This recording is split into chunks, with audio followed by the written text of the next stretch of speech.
परिचय। बच्चों, आज हम जानते हैं कि हमें जीवन के लिए ऊर्जा की आवश्यकता होती है और भोजन ऊर्जा का प्राथमिक स्रोत है। आप जानते हैं कि भोजन की पाचन क्रिया मुख से ही प्रारंभ हो जाती है, लेकिन ऊर्जा अवशोषण की प्रक्रिया प्रमुख रूप से छोटी आंत में शुरू होती है। हाँ, भोजन मुख के बाद ग्रसिका से होकर अमाशय में जाता है, जहां प्रोटीन का पाचन शुरू होता है और उसके बाद भोजन छोटी आंत में प्रवेश करता है, जहां से अपचित भोजन बड़ी आंत में चला जाता है और उसके बाद मल द्वार के द्वारा शरीर से बाहर उत्सर्जित किया जाता है। भोजन के पाचन के बाद पचित भोजन से पोषक अवशोषित कर लिए जाते हैं। इसलिए इस मॉड्यूल में हम पाचन एवं अवशोषण के विषय में सीखेंगे।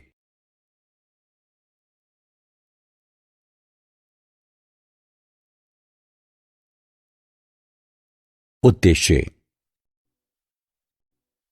इस पाठ के अंत में आप निम्न करने में सक्षम हो जाएंगे: पाचन तंत्र का वर्णन करना, भोजन के पाचन का वर्णन करना, पचित भोजन के अवशोषण की व्याख्या करना, पाचन तंत्र के विकारों का वर्णन करना।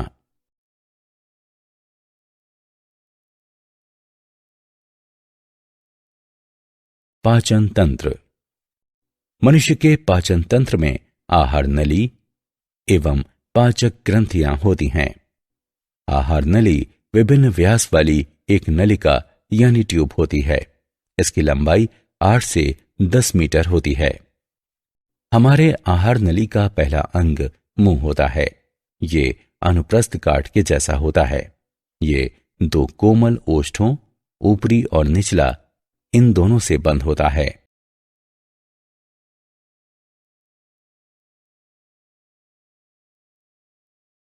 मुख या मुख गुहा एवं तालु। मुख या मुख गुहा, इसमें पर्याप्त जगह होती है, जो ऊपर से तालु, नीचे से गले और दोनों किनारों पर जबड़े से घिरी होती है। तालु ये मुख गुहा के छत का काम करती है तथा इसको नासिका कोश से अलग करती है। ये 2 भागों में विभाजित होती है: कठोर तालु और कोमल तालु। कठोर तालु, इसे अस्थियों द्वारा सहारा प्रदान किया जाता है और इस पर झुर्रियां कहलाने वाले अनुप्रस्थ कटक होते हैं। ये चर्वण के दौरान भोजन को सही स्थिति में रखते हैं। कोमल तालु, ये तालु का पश्च भाग है। इसकी चिकनी सतह के कारण भोजन निगलना आसान हो जाता है। इसका पश्च स्वतंत्र सिरा एक छोटे से फ्लैप, अली जिह्वा या मृदु तालु के रूप में नीचे लटकता रहता है।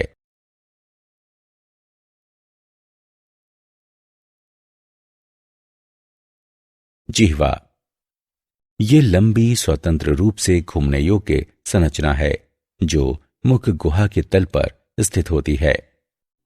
जिह्वा के कार्य, ये अंतर्ग्रहण में सहायता करती है। ये भोजन का स्वाद प्रदान करती है। भोजन चबाने के लिए ये इसमें लार मिश्रित करके इसे मुलायम और चिकनी बनाती है। निगलने के लिए ये भोजन को बोलस, ग्रास कहलाने वाले गोलाकार पिंड में बदल देती है।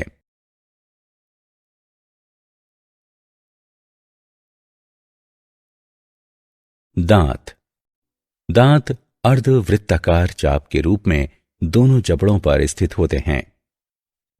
दांत गर्तिका या दंत कोष्टिका कहलाने वाली गर्त में अंतः स्थापित होते हैं। दांत 2 समूहों में निकलते हैं: अस्थायी दांत या दूध के दांत यानी पाती दांत और स्थायी दांत। मानव दांत द्विबार दंती होते हैं क्योंकि मनुष्यों में दूध के दांत स्थायी दांतों से प्रतिस्थापित हो जाते हैं।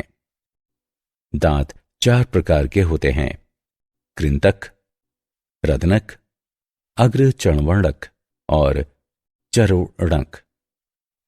स्थायी दांत समूह में 32 दांत होते हैं। अक्षर आई, सी, पी, एम और एम क्रमशः कृंतक, रदंतक, अग्र, चर्वणक और चर्वणक को दर्शाते हैं। मनुष्यों के दांतों की व्यवस्था को एक दंत सूत्र द्वारा निरूपित किया जा सकता है।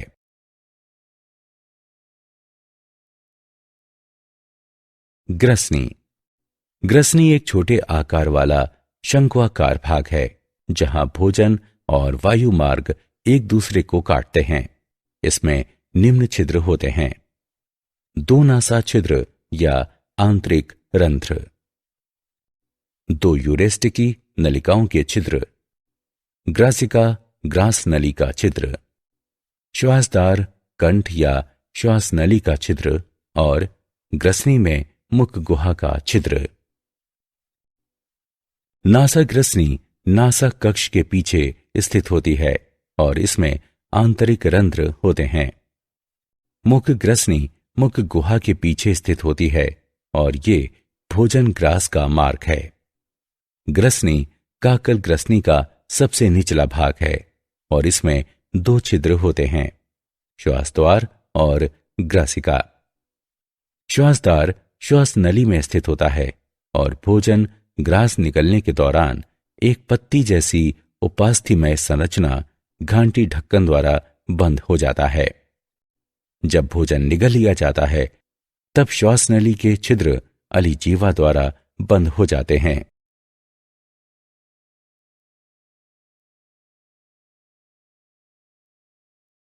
अमाशय। अमाशय उदर गुहा के ऊपरी भाग में डायाफ्राम के नीचे स्थित होता है। अमाशय का बड़ा भाग बाईं ओर स्थित होता है। अमाशय को निम्नलिखित भागों में विभाजित किया जा सकता है: जठरागम भाग। ग्रासिका जठरागम कहलाने वाले एक छिद्र द्वारा जठरागम भाग में खुलती है। ये जठरागम रोधनी नामक एक कपाट द्वारा घिरा होता है। ये जठरागम कपाट के ऊपर उभरा हुआ होता है और फंडस कहलाता है। काप्रस या काय, ये अमाशय का मध्य भाग है। जठर निर्गमी भाग, ये अमाशय का निचला भाग है जो छोटी आंत में खुलता है।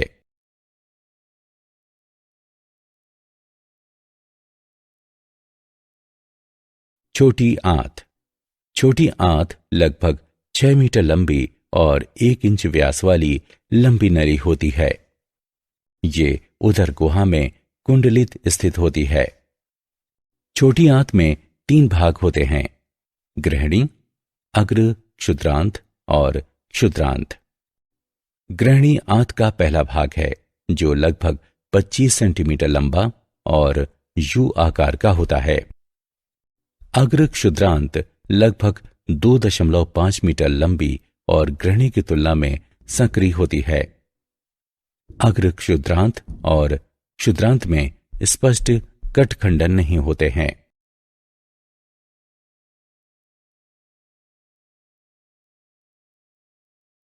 बड़ी आंत। बड़ी आंत छोटी आंत से विस्तृत होती है। इसमें अंधनाल, वृहदांत्र और मलाशय होते हैं। बड़ी आंत अंधनाल से शुरू होती है और ये एक बड़ा थैला है जो छोटी आंत से अपशिष्ट पदार्थ प्राप्त करता है। अंधनाल वृहदांत्र तक जाती है जिसे 3 भागों में विभाजित किया गया है: आरोही, अनुप्रस्थ और अवरोही भाग। और अंत में ये मलाशय में खुलती है जो मल द्वार द्वारा बाहर खुलता है।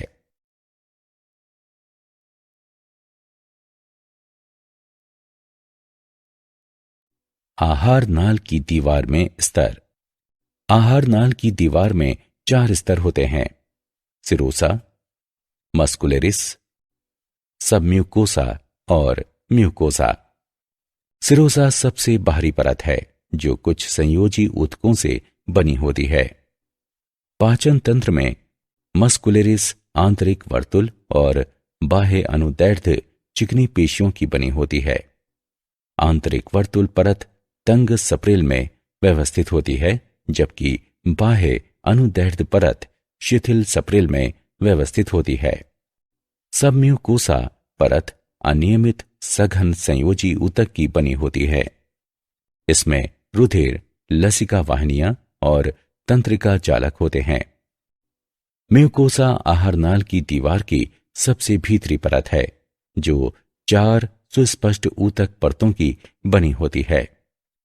म्यूकस उपकला लेमिना प्रोप्रिया, श्लेष्मिका, म्यूकोसी परत और म्यूकोसी परत जिसमें विविध म्यूकस स्रावित करने वाली ग्रंथियां होती हैं। म्यूकोसी परत का विशेष रूप से महत्व है क्योंकि ये नम आंतरिक सतह की देखभाल करती है, जो आहार नाल की सबसे भीतरी परत को चिकना बनाती है।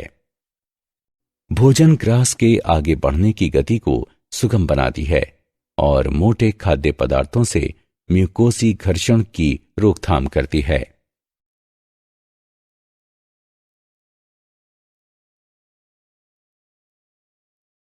पाचन ग्रंथियां। आहारनाल से संबंधित 3 पाचन ग्रंथियों में लार ग्रंथियां, यकृत और अग्नाशय शामिल होते हैं। 3 जोड़ी लार ग्रंथियां होती हैं जो कर्णपूर्व, अधोजंभ या अवचिम्बुकीय और अधोजिह्वा हैं। ये लार स्रावित करती हैं, जो वाहिनियों से होकर मुख में पहुंचती हैं। लार में एमाइलेज एंजाइम होता है, जो स्टार्च के जल अपघटन को उत्प्रेरित करता है। यकृत शरीर की सबसे बड़ी ग्रंथि है। ये उदर के ऊपरी भाग में ठीक डायाफ्राम के नीचे स्थित होता है। यकृत पालिका यकृत की संरचनात्मक इकाई है और इसमें यकृत कोशिकाएं होती हैं। प्रत्येक पालिका को आच्छादित करने वाला पतला संयोजी ऊतक ग्लिनसस पालिका कहलाता है। पित्तरस यकृत की कोशिकाओं द्वारा स्रावित किया जाता है और पित्ताशय में जमा होता है। पित्तरस पीला, हरा, प्रकृति में क्षारीय होता है। पित्त वसा का इमल्सीकरण करता है, जिससे उसे छोटे कणों में तोड़ने में मदद मिलती है। पित्ताशय की नलिका और यकृत नलिका मिलकर मूल पित्त वाहिनी बनाती हैं। अग्नाशय शरीर का दूसरा सबसे बड़ा भाग है। ये अग्नाशयी रस स्रावित करता है, जिसमें पाचन एंजाइम होते हैं। इनमें प्रोटीन के विखंडन के लिए ट्रिप्सिन और काइमोट्रिप्सिन तथा पॉलीसैकेराइड इत्यादि के विखंडन के लिए एमाइलेज शामिल हैं।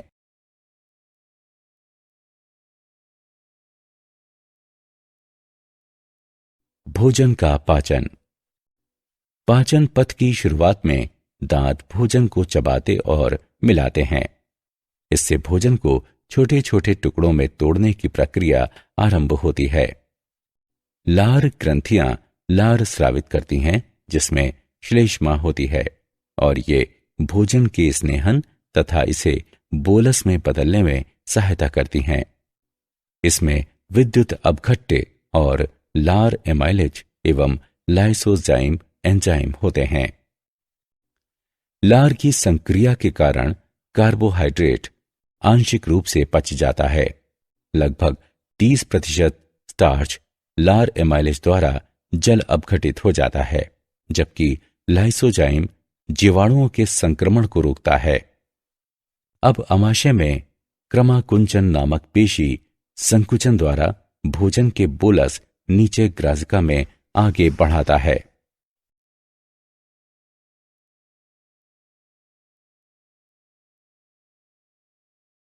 भोजन का पाचन। इसके बाद भोजन आमाशय में पहुंचता है। आमाशय की पेशी दीवार की ब्लोडन गति के कारण भोजन अम्लीय जठर रस के साथ मिश्रित हो जाता है और ये काइम कहलाता है। आमाशय का अस्तर हाइड्रोक्लोरिक अम्ल तथा प्रोटीन का पाचन करने वाला पेप्सिन नामक एंजाइम उत्पन्न करता है। काइम भोजन जठर निर्गम अवरोधी या वाल्व के माध्यम से धीरे धीरे छोटी आंत में पहुंचता है। छोटी आंत को 3 भागों में विभाजित किया गया है: गृहिणी, अग्र क्षुद्रांत और क्षुद्रांत। कायम यकृत से निकलने वाले पित्त अग्नाशय के पित्ताशयी रस और एमाइलेज पाचन रसों के साथ मिल जाता है तथा अन्य आंत्रीय एंजाइम जैसे कि माल्टेस, लैक्टेस और सुक्रेस कायम को विखंडित कर देते हैं। पेप्टाइड्स अमीनो अम्लों में, लिपिड्स वसा अम्लों एवं ग्लिसरॉल में तथा कार्बोहाइड्रेट शर्करा एवं ग्लूकोज में विखंडित हो जाते हैं।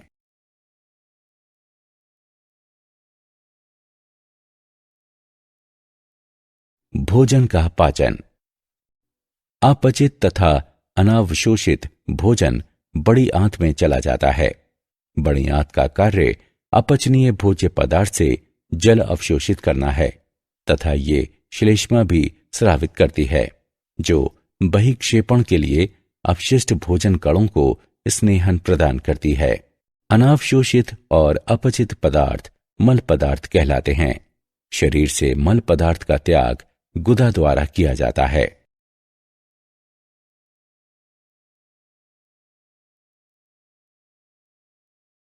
पाचित उत्पादों का अवशोषण।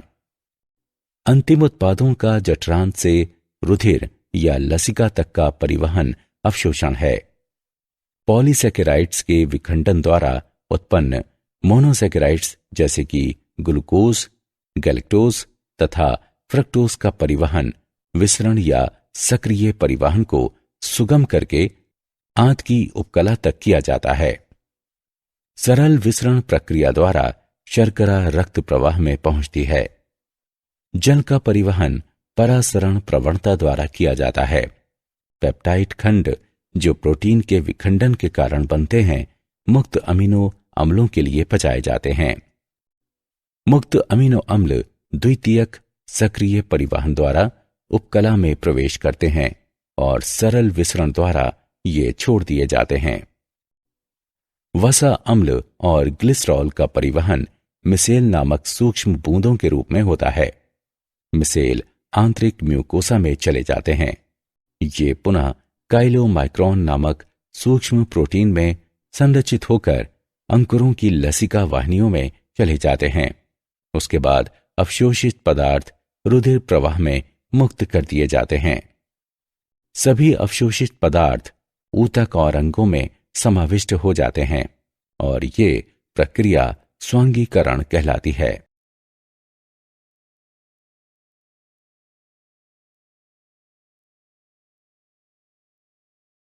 पाचन तंत्र के विकार। पाचन तंत्र के सामान्य विकार हैं: पीलिया, रुधिर प्लाज्मा में पित्त वर्णकों के संचय के कारण त्वचा और नेत्र पीले रंग के दिखाई देते हैं। पित्त वर्णक लाल रुधिर कोशिकाओं के विखंडन के कारण यकृत द्वारा उत्पन्न किए जाते हैं। वमन आमाशय में संग्रहित पदार्थों का मुख से बाहर निकलने की क्रिया है। प्रवाहिका मल त्याग की अपसामान्य बारंबारता और मल का पतला हो जाना। कोष्ठबंधता यानी कब्ज, मल का कठिनाई से निष्क्रमण। अपच पाचन की सामान्य प्रक्रिया में बाधा के कारण पेट भरा भरा महसूस होता है। अपच का कारण एंजाइम स्राव में कमी, व्यग्रता, अधिक भोजन करना एवं मसालेदार भोजन है।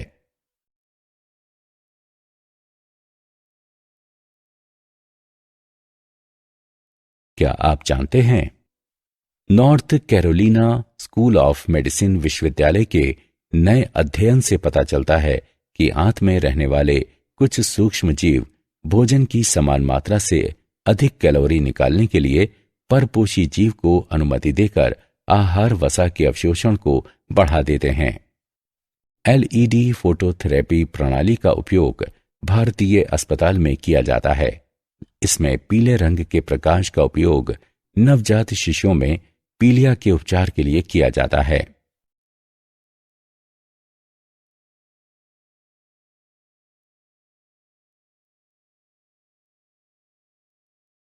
सारांश।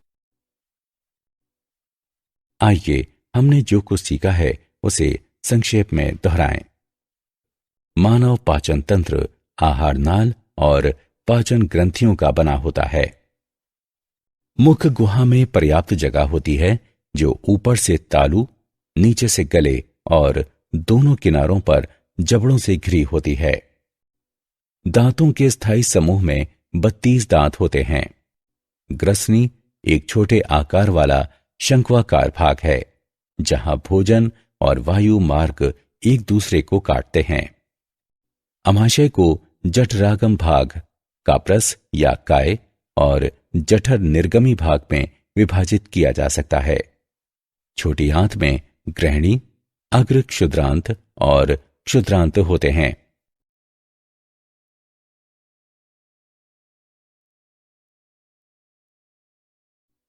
बड़ी आंत में अंधनाल, वृहदांत्र और मलाशय होते हैं।